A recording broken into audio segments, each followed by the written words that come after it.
गाजियाबाद से एक सनसनीखेज मामला सामने आया है। जूस की दुकान पर संचालकों पर आरोप ये लगा है कि वो जूस में मानव पेशाब यानी कि यूरिन मिलाकर बेच रहे थे। पता चलने पर स्थानीय लोगों ने दुकानदार की जमकर पिटाई की है। सूचना पाकर मौके पर पहुंची पुलिस ने भीड़ से बचाया। इस दौरान दुकान की जांच की गई तो एक कैन में मानव मूत्र बरामद हुआ है और इसे लेकर जब पूछताछ की गई तो जूस विक्रेता कोई संतोषजनक जवाब नहीं दे पाए। मामले में दुकानदार आमिर और उसके साथी को पुलिस ने गिरफ्तार कर लिया है। पूरा मामला थाना लोनी बॉर्डर इलाके का है।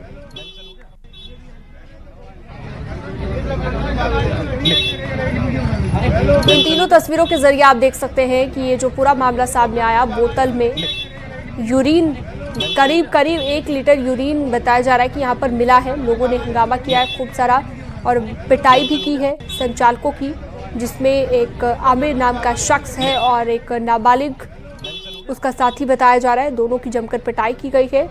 लोगों में काफ़ी गुस्सा देखने को मिला, काफ़ी आक्रोशित लोग नजर आए हैं क्योंकि बहुत सारे लोग ऐसे हैं जो जूस कॉर्नर पर या फिर बाहर शेक कॉर्नर पर जाकर जूस पीते हैं। और इस दुकान का नाम भी आपको बता देते हैं, खुशी जूस एंड शेक। इस नाम से ये दुकान चलाई जा रही थी गाजियाबाद में, जहां पर ये पूरा मामला हुआ। आज दिनांक 13/9/2024 को थाना क्षेत्र लोनी बॉर्डर के इंदिरापुरी चौकी क्षेत्र में जनता के द्वारा सूचना दी गई कि एक दुकान खुशी जूस कॉर्नर के संचालकों द्वारा जूस में मानव मूत्र मिलाया जाता है। पुलिस द्वारा इस सूचना पर तत्काल मौके पर पहुंचकर छानबीन की गई तो दुकान से एक कैन से करीब 1 लीटर मानव मूत्र प्राप्त हुआ है। दुकानदारों से पूछने पर उनके द्वारा कोई संतोषजनक जवाब नहीं दिया गया है। पुलिस द्वारा तत्काल आमिर सनाफ साबिर खान तथा उसके एक बाल अपचारी साथी को गिरफ्तार कर लिया गया है। अभियोग पंजीकृत कर लिया गया है तथा अन्य विधिक कार्रवाई की जा रही है। अमित राणा फोनलाइन पर जुड़ गए हैं ज्यादा जानकारी के साथ। अमित, अभी तक क्या क्या एक्शन हुआ है? क्योंकि हमने देखा कि आसपास के लोगों ने तो पिटाई की है, काफी गुस्सा, काफी हंगामा हुआ है आसपास के लोगों की ओर से। अभी क्या स्थिति है? लोगों का गुस्सा शांत करने के लिए पुलिस ने क्या कार्रवाई की? देखिए शीनम, आपको बताना चाहूंगा ये पूरा घटनाक्रम अंकुर विहार थाना क्षेत्र का है, जहां कल शाम जब एक बड़ा हंगामा हो गया, जब ये सूचना मिली कि वहां जो जूस की दुकान है उस जूस की दुकान में मूत्र मिलाने के बाद, पेशाब मिलाने के बाद जूस पिलाया जा रहा है। हालांकि उस दुकानदार की जमकर पिटाई भी की गई। मौके पर पहुंची पुलिस ने वहां से 2 आरोपियों को गिरफ्तार भी कर लिया है। दुकानदार है, दुकान का जो मालिक है उसका नाम आमिर है, जबकि उसके एक साथी को भी पुलिस ने गिरफ्तार कर लिया है। प्रथम दृष्टया जो मामला सामने आ रहा है, जिस तरीके से वहां पे जांच की गई तो वहां पर एक कैन भी बरामद हुई, जो विजुअल में आप साफ तौर पर देख सकते हैं, जिसमें कि मनुष्य का मानव मूत्र भी बताया जा रहा है। जो एसीपी है भास्कर वर्मा, उनके द्वारा कहा जा रहा है साफ तौर पर कि ये मानव मूत्र है। इसको लेकर तमाम अटकलें भी लगाई जा रही थी, लेकिन अभी जांच के विषय की बात भी कही जा रही है कि किस तरीके से मिलाया जाता था, क्योंकि वहां जो आरोप लगाया गया जिसके बाद इनकी पिटाई की गई, तो एक बड़ा सवाल ये भी खड़ा होता है इस दौरान शीनम कि ये पहला मामला नहीं है। इससे पूर्व भी चाहे वो अलीगढ़ हो, चाहे वो मुजफ्फरनगर हो, चाहे ग्रेटर नोएडा हो, चाहे वो गाजियाबाद हो, थूक लगाकर रोटी बनाने का मामला सामने आया था। अब ये पेशाब मिलाकर जूस पिलाने का मामला सामने आ रहा है। और सबसे बड़ी जो बात निकल कर आती है, विशेष धर्म जाति के विशेष ये लोग हैं जो कि हर बार इसी तरह के कुकृत्य करते हुए पाए जाते हैं। इनके खिलाफ कार्रवाई भी की जाती है, बावजूद इसके कोई सुधार इनमें देखने को नहीं मिल रहा है। हालांकि पुलिस की तरफ से ये कहा जा रहा है कि अगर ये दोषी पाए जाते हैं तो इनके खिलाफ सख्त से सख्त कार्रवाई भी की जानी सुनिश्चित है। अमित, ये मामला उजागर कैसे हुआ? कैसे सबसे पहले ये पता चला? क्योंकि हम देखते हैं कि आपने जैसा जिक्र भी किया, कार्रवाई की जाती है, लेकिन फिर भी ऐसे मामलों को आप रोक नहीं सकते। इन पर रोक आखिर लगे तो कैसे लगे, ये बड़ा सवाल है। और ऐसे में उजागर कैसे हुआ ये मामला? सबसे पहले आपको बताना चाहूंगा, कल देर शाम इलाके के ही रहने वाला एक युवक इसी दुकान पर खुशी जूस कॉर्नर जिसका नाम है, वहां पर जूस पीने के लिए गया तो उसने देखा कि अंदर दुकान के अंदर जो लड़का था वो वहां एक बोतल में पेशाब कर रहा था। इसको लेकर सभी इस बात पर आशंका जताई गई कि उस पेशाब को ही जो जूस है उसमें मिलाया जाता है। हालांकि जैसे ही इसकी बात की भनक वहां पड़ी, आसपास के इलाके से और भी अन्य लोग वहां इकट्ठे हो गए और वहां पर जमकर हंगामा भी किया। और आप देख सकते हैं कि तस्वीरों में कि जो दुकानदार है उसकी पिटाई भी की जा रही है। इस दौरान दुकानदार ये भी कह रहा है कि वो पेशाब मिलाते नहीं है, वो लड़का अंदर पेशाब कर रहा है। अगर आखिरकार बड़ा सवाल ये खड़ा होता है कि पेशाब भी अगर कोई कर रहा है तो दुकान में कैसे कर सकता है, जो उसकी रोजी रोटी है। और दुकान में वो एक बोतल में क्यों रख रहा है, इकट्ठा करके रख रहा है, ये बड़े सवाल आते हैं जिनका जो जवाब पुलिस तफ्तीश के बाद ही पता चल पाएगा। लेकिन जो लोग बाग हैं उनमें खासा आक्रोश है इस बात को लेकर। वहीं कई हिंदू संगठन भी है जिनका। बिल्कुल, बहुत शुक्रिया अमित, तमाम जानकारी विस्तार से आपने दी।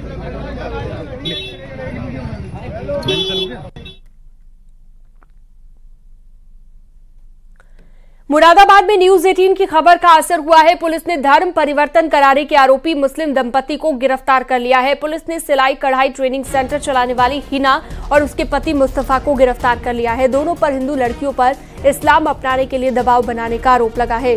वहीं आरोपी मुस्तफा पर अश्लील हरकतें करने का भी आरोप लगा है। मुस्लिम दंपति पर लड़कियों की अश्लील वीडियो बनाने का भी आरोप लगा है। लड़कियों ने वीडियो वायरल कर मुस्लिम दंपति पर आरोप लगाए हैं। आरोप के मुताबिक मुस्लिम धर्म न अपनाने पर अश्लील वीडियो वायरल करने की धमकी दी गई थी। विशाल सक्सेना फोनलाइन पर जुड़ गए हैं हमारे साथ ज्यादा जानकारी के साथ। विशाल, न्यूज 18 की खबर का यहाँ पर असर हुआ, आरोपी मुस्तफा और हिना गिरफ्तार कर लिए गए। बिल्कुल, देखिए आपको बता दूं, न्यूज 18 की खबर का दमदार असर हुआ है कि जिस तरह से धर्मांतरण का जो दबाव बनाने का आरोप एक मुस्लिम दंपत्ति पर लगा था।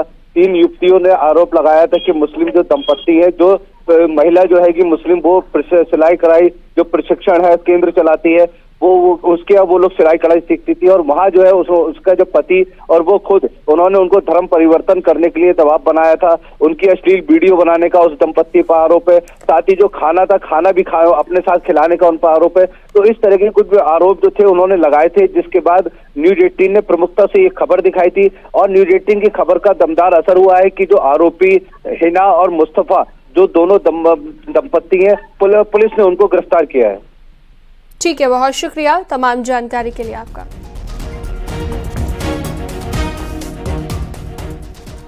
नोएडा के सेक्टर 46 गार्डेनिया ग्लोरी सोसाइटी में पार्किंग को लेकर विवाद हो गया। रेजिडेंट्स और सुरक्षा गार्ड के बीच मारपीट हुई।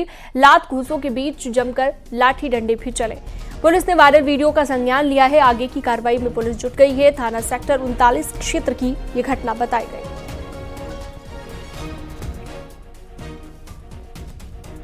तो लात घूंसों के साथ लाठी डंडे भी यहां पर चले हैं।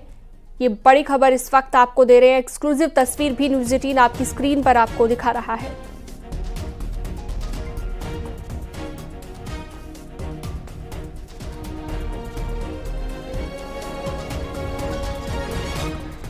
और अगली बड़ी खबर भदोही से एसपी एमएलए जाहिद बेग पर एफआईआर दर्ज की गई है। जाहिद बेग और उनकी पत्नी पर मुकदमा दर्ज किया गया है।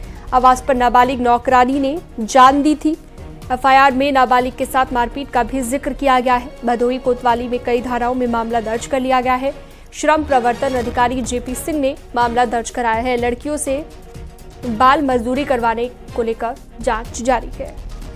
दिनेश पटेल फोनलाइन पर जुड़ गए ज्यादा जानकारी के साथ। दिनेश, कैसे ये पूरा मामला उजागर हुआ और अभी क्योंकि मामला भी दर्ज कर लिया गया है और मामले को लेकर एक्शन भी लगातार जारी है, अभी क्या लेटेस्ट अपडेट है?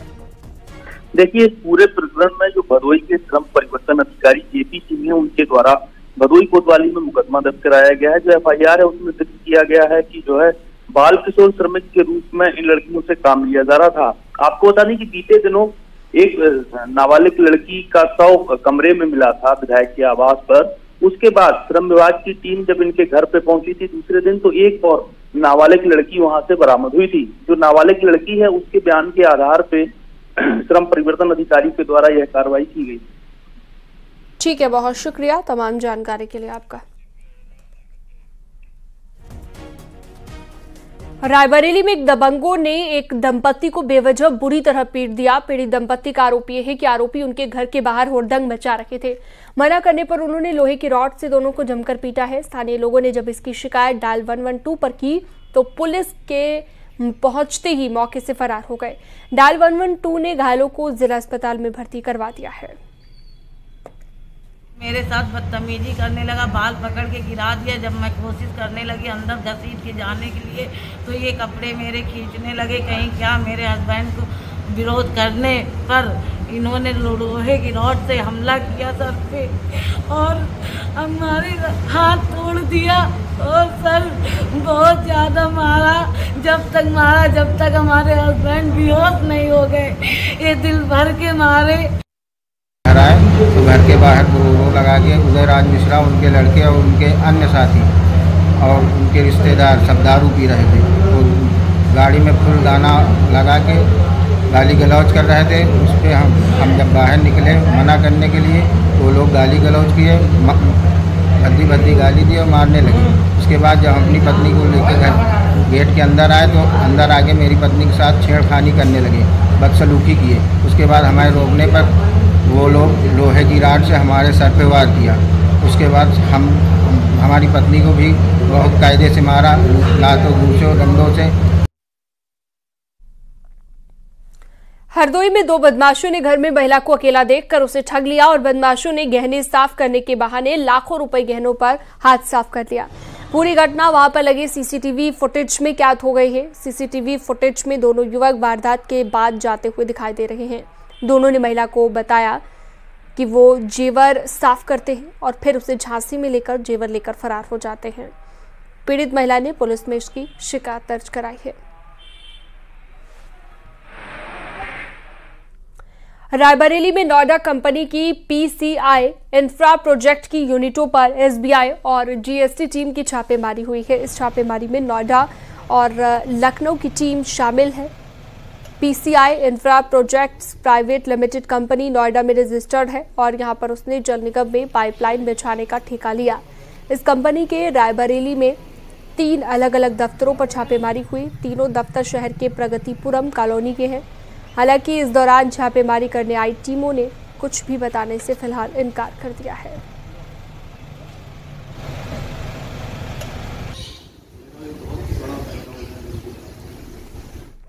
आगे बढ़ते हैं सिद्धार्थनगर की अगली खबर, जहां पर धान खरीद में गबन के आरोप में फरार 2 आरोपियों को पुलिस ने गिरफ्तार कर लिया है। इनके ऊपर से 25-25 हजार का इनाम इन पर घोषित था और दोनों धान खरीद केंद्र के प्रभारियों पर धान खरीद में 1 करोड़ 45 लाख रुपए से ज्यादा के गबन का आरोप लगा है। गिरफ्तार दोनों आरोपी सगे भाई बताए गए।